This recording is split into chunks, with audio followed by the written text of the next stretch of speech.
ఓం శ్రీ మహాగణాధిపతయే నమః. శ్రీ మహాసరస్వత్యే నమః. శ్రీ గురుభ్యో నమః. హరి ఓం. సదాశివసమారంభాం శంకరాచార్య మధ్యమాం అస్మదాచార్యపర్యంతాం వందే గురుపరంపరాం. జై గురుదేవ దత్త.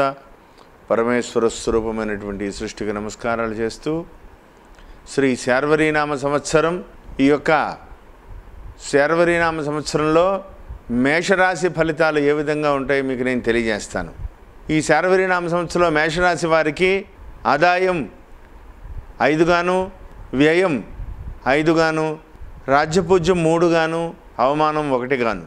అదేవిధంగా ఈ యొక్క గ్రహముల యొక్క మూర్తిమంతము రీత్యా కనుక చూస్తే ప్రధానముగా ఈ గ్రహాలన్నీ కూడా ప్రారంభం నుంచి కూడా గురుడు 10వ స్థానానికి అతిచారంతో 10వ స్థానానికి వచ్చి ఉన్నారు. మొన్న 29వ తారీఖు నుంచి ప్రారంభం లగాయితూ గురుడు మార్చి 29 లగాయితూ గురుడు రాజ్యస్థానమందు 10వ స్థానమందు రజితమూర్తిగా, అదేవిధంగా జూన్ 29 లగాయితూ భాగ్యస్థానమందు వక్ర సంచారం పూర్తి అయి వెనక్కి వచ్చి సువర్ణమూర్తిగా, మరలా నవంబర్ 20వ తారీఖు నుండి 10వ స్థానంలో తామ్రమూర్తిగా సంచరిస్తున్నారు. అదేవిధంగా శనైశ్వరుడు ప్రారంభములగాయితూ 10వ ఇంట తామ్రమూర్తిగానే ఉంటున్నారు. గ్రహముల యొక్క మూర్తిమంతము రీత్యా కనుక మనం పరిశీలించినట్టయితే గురుడు భాగ్య సంచార కాలమున వీరికి చాలా మహోన్నతమైనటువంటి యోగకాలంగా ఉంది. ప్రారంభములగాయితూ 10వ స్థానంలోకి గురుడు సంచారం, ఆ స్థానం రీత్యా గురుడు నీచమైన శని మిత్రుడైనటువంటి శనీశ్వరుడితో కలవడం, మిత్రుడైనటువంటి ఉచ్చ పొందినటువంటి కుజుడితో కలవడం, ప్రారంభంలో తన మూర్తిమంతము రీత్యా రజితమూర్తిగా ఉన్నప్పటికీ నీచభంగమయ్యి గురుడు రాజ్యస్థానమున సంచార కాలమున శుభాశుభ మిశ్రమమైనటువంటి ఫలితాలను ఇస్తున్నారు. అందుకనే ప్రారంభములగాయితీ వీరికి అన్నీ కూడా బ్యాలెన్స్గా ఉంటాయి ఈ సంవత్సరం అంతా కూడా. అదేవిధంగా జూన్ నెల నుంచి జూన్ 29 నుంచి మళ్ళీ వెనక్కి వెళ్ళిపోయిన తర్వాత వక్ర సంచారం పూర్తయి గురుడు భాగ్య సంచారం ప్రవేశించి జూన్ 29 అంటే July, August, September, October, November 20వ తారీఖు వరకు కూడా వీళ్ళకి పట్టిందల్లా బంగారంగా ఉంటుంది. అదే సమయంలో తృతీయ స్థానమందు ఉన్నటువంటి రాహువు సెప్టెంబర్ వరకు కూడా అత్యంతమైనటువంటి యోగం సువర్ణమూర్తిగా పెండింగ్లో ఉన్నటువంటి పనులన్నీ కూడా పూర్తి అవుతాయి. విశేషమైనటువంటి ధనలాభాలు కలుగుతాయి. రాజ్యస్థానమునంద స్వక్షేత్రముగా శనైశ్వరుడు సంపూర్ణమైనటువంటి శుభాశుభమైనటువంటి మిశ్రమాలన్నీ కూడా ఇస్తున్నారు. ఈ యోగం రజితమూర్తిగా ఉన్నారు కాబట్టి ఆయన యోగిస్తారు, అందులో అనుమానం లేదు. అయితే గురుడు అతిచారం రీత్యా వక్రస్థాన సంచారంలో 10వ స్థానంలోకి రావడం, మళ్ళీ వెనక్కి వెళ్ళి 9వ స్థానంలోకి వెళ్ళడం, ఈ సమయంలో మాత్రం కొంత జాగ్రత్తగా ఉండాలి. ఏది ఏమైనప్పటికీ కూడా మేషరాశి వారికి ఈ సంవత్సరం అన్నీ కూడా సమానంగా ఉన్నాయి. సంఘంలో పేరు ప్రఖ్యాతులు పెరుగుతాయి, గౌరవ మర్యాదలు వస్తాయి, మీ మాటకి విలువ పెరుగుతుంది.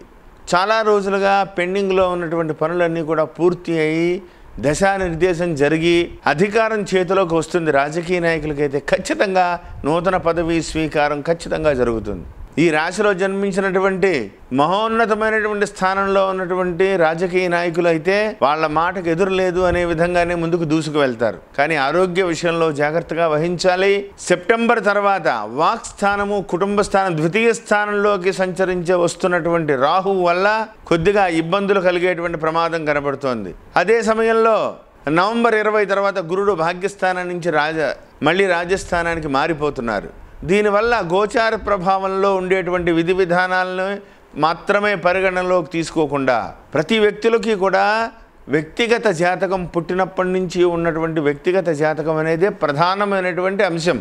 ఎందువలనంటే మీరు పుట్టినప్పటి నుంచి ఈ మేషరాశిలో అశ్విని నక్షత్రం వాళ్ళు ఉంటారు, భరణి నక్షత్రం వాళ్ళు ఉంటారు, కృత్తికా నక్షత్రంలో జన్మించినట్టు 1వ పాదం వాళ్ళు కూడా ఇందులోనే ఉంటారు. కాబట్టి వీళ్ళకి పుట్టినప్పటి నుంచి వచ్చేటువంటి దశలు, అంతర్దశలు, మహాదశలు, యోగాలు, వీటిలన్నింటినీ బట్టి జీవితంలో ఎదుగుదల, ఉచ్చనీచలు, పురోభివృద్ధి, అభివృద్ధి ఇవన్నీ కూడా ఆధారపడి ఉంటాయి. కాబట్టి దీంతో పాటుగా ప్రధానంగా చూసుకోవాల్సినటువంటిది వ్యక్తిగత జాతకం. కాబట్టి దాన్ని చూసుకుని ముందుకు వెళితే ఖచ్చితంగా ఈ సంవత్సరం వీరికి సరైనటువంటి నిర్ణయాలు తీసుకుంటే సెప్టెంబరు, నవంబరులోగా వీరు కనుక సరైనటువంటి నిర్ణయాలు తీసుకుంటే సమర్థవంతంగా చాలా రోజుల పాటు ఈ యోగాన్ని వీరు అనుభవించగలుగుతారు, ఏమాత్రం సందేహం లేదు.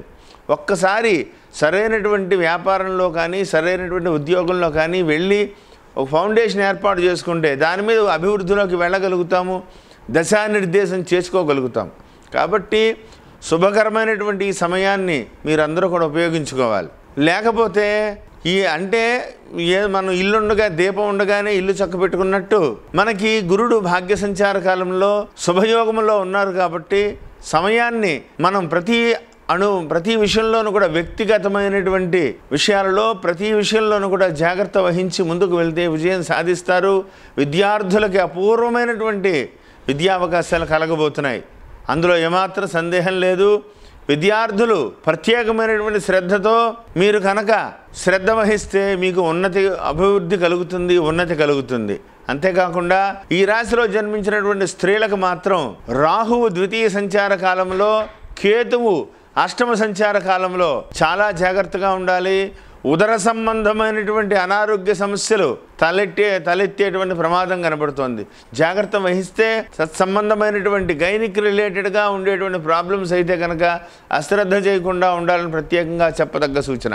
ఈ రాశిలో జన్మించిన వాళ్ళకి మహాగణపతిని ఎక్కువగా అర్చించండి, పార్వతీ పరమేశ్వరులను ఎక్కువగా పూజించండి.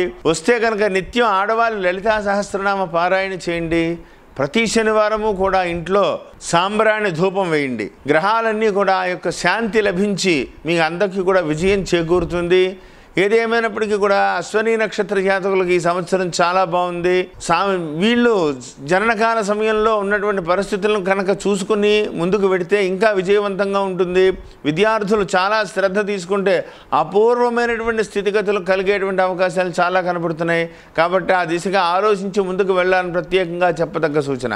అంతేకాకుండా భాగ్య సంచార కాలంలో, గురుడు యొక్క భాగ్య సంచార కాలంలో నూతన పెట్టుబడులకు వెళ్ళినా లేదా ఏదైనా మనం కొత్త ప్రయత్నాలు చేసి నూతనంగా పెట్టుబడులు తెచ్చుకోవాల్సి వచ్చినా, బ్యాంకింగ్ రంగంలో ఏదైనా అభివృద్ధి చేసుకోదలిసినా లేదా లోన్లు ప్రయత్నించినా ఈ సమయంలో పూర్తి అవుతాయి. కాబట్టి ఆ దిశగా ప్రయత్నాలు చేసుకోండి. ముఖ్యమైనటువంటి వ్యవహారాలు ఏదైనా ఉంటే వ్యక్తిగతంగా మీరు ప్రతి విషయంలోనూ కూడా వ్యక్తిగతంగా కనుక మీరు పాల్గొని మీరే వెళ్ళి కనుక చేసుకోగలిగితే విజయవంతంగా దాన్ని పూర్తి చేసుకుని అభివృద్ధి పదంలోకి మీరు వెళ్ళగలుగుతారు. కాబట్టి మీరు ఆ దిశగా ఆలోచించుకుని ముందుకు వెళ్ళండి. ఇతరులపై ఆధారపడడం తగ్గించుకోవాలని ప్రత్యేకంగా చెప్పదగ్గ సూచన. సాధారణంగా ఈ రాశిలో జన్మించిన వాళ్ళకి ఎప్పుడూ కూడా పని చెప్పడం అలవాటు, ఎదుటి వ్యక్తులతో పని చేయించుకుంటారు ఎంతసేపు కూడా. భరణి నక్షత్ర జాతకులు అయితే మరీను వాళ్ళు పూర్తిగా ఇతరుల మీద వాళ్ళు శాసనం ఎప్పుడు కూడా ధరణీపాలక అనేటువంటి నామం కూడా వాళ్ళకు ఉంది కదా. కాబట్టి ఆ పేరు వాళ్ళు ఆ పంచే ఈ పంచే అంటూ దానివల్ల వాళ్ళు నష్టపడే అవకాశం ఉంది. వాళ్ళకి అనేక రకములైనటువంటి వక్రగతుల్లో కూడా వెళ్ళిపోతాయి. కాబట్టి వ్యక్తిగతమైనటువంటి విషయాలన్నీ కూడా మీరే కనుక చూసుకుంటే చాలా అభివృద్ధిలోకి పెడతారు. వాక్స్థానము అదుపులో పెట్టుకోవాలి. సెప్టెంబర్ తర్వాత తెలియని మాటలకి అంటే మీ యొక్క ఏదైనా వ్యక్తిగతమైనటువంటి మాటలు మాట్లాడుతుంటే మనుషులు లేకుండా మాట్లాడవద్దు. మీ మాటలను రికార్డు చేయొచ్చు లేదా వీడియోలు తీసి బ్లాక్మెయిల్ చేసేటువంటి ప్రమాదాలు కూడా కనబడుతున్నాయి. అదేవిధంగా ప్రభుత్వోద్యోగులు అయితే చాలా జాగ్రత్తగా ఉండాలి. ఇటువంటి విషయాల్లో ఎవరిని నమ్మవద్దు. సెప్టెంబర్ తర్వాత చాలా జాగ్రత్తగా 23 తర్వాత ఇటువంటి విషయాల్లో చాలా జాగ్రత్తగా ఉండాలని ప్రత్యేకంగా చెప్పదగ్గ సూచన. వ్యవసాయదారులకి మొదటి పంట కంటే రెండో పంటలో చాలా లాభం వస్తుంది. మెట్ట వ్యవసాయదారులకు చాలా అనుకూలమైనటువంటి పరిస్థితులు కనబడుతున్నాయి. చాలా బాగా డబ్బు చేతికి అందుతుంది. రెండో పంట వాళ్ళకైతే డబ్బు బాగా చేతికి అంది అభివృద్ధి పరంలోకి దూసుకెళ్తారు. ఇంటిలో వివాహం కాని వాళ్ళకైతే ఖచ్చితంగా ఈ సంవత్సరం వివాహం అయి తీరుతుంది. ప్రయత్నపూర్వకమైనటువంటి ఖచ్చితంగా జరుగుతుంది, ఏమాత్రం సందేహం లేదు. కాబట్టి వివాహ ప్రయత్నాలు కూడా దిశగా ప్రయత్నాలు చేసుకోండి. ఏదేమైనప్పటికీ కూడా శుభకరమైనటువంటి వాతావరణం కొంత ఆనందకరంగానే ఉంటుంది ఈ సంవత్సరం అంతా కూడా. కొంత శనైశ్వరుడు స్వక్షేత్రమందు రాజ్యస్థానం ముందు ఉండడం వల్ల రాజ్యాధికారం చిన్నవాళ్ళకైనా పదవి యోగం కలిగి తీరుతుంది. ఏదో ఒక పదవులు రావడం, నామినేటెడ్ పదవుల కోసం ప్రయత్నం చేసే వాళ్ళకైతే ఇదే సరైనటువంటి సమయం. రాజకీయ నాయకులకైతే చాలా సరైనటువంటి సమయం. ఆ దిశగా ప్రయత్నాలు చేసుకోండి. చాలా అభివృద్ధి కనపడుతోంది. ప్రతినిత్యము కూడా దైవారాధన చేయండి, సూర్యారాధన చేయండి. ఈ సంవత్సరం కూడా దుర్గాదేవి ఆరాధన ప్రతినిత్యము కూడా చేసుకోండి. సంవత్సరానికి ఒకసారి ప్రతి నెలలో వీలు కుదిరితే ప్రతి శుక్రవారం కూడా దుర్గాదేవి ఆరాధన, ప్రతి బుధవారం కూడా గణపతి ఆలయ దర్శనం మీకు మంచి శుభకరాన్ని ఇచ్చి సర్వత్ర దిగ్విజయంగా ఉంటూ ఈ యొక్క శార్వరీనామ సంవత్సరం అంతా కూడా సర్వత్ర దిగ్విజయంగా ఉండి మీకు విజయవంతంగా మీరు ముందుకు వెళ్తారని మనస్ఫూర్తిగా కోరుకుంటూ సర్వం శుభమస్తు.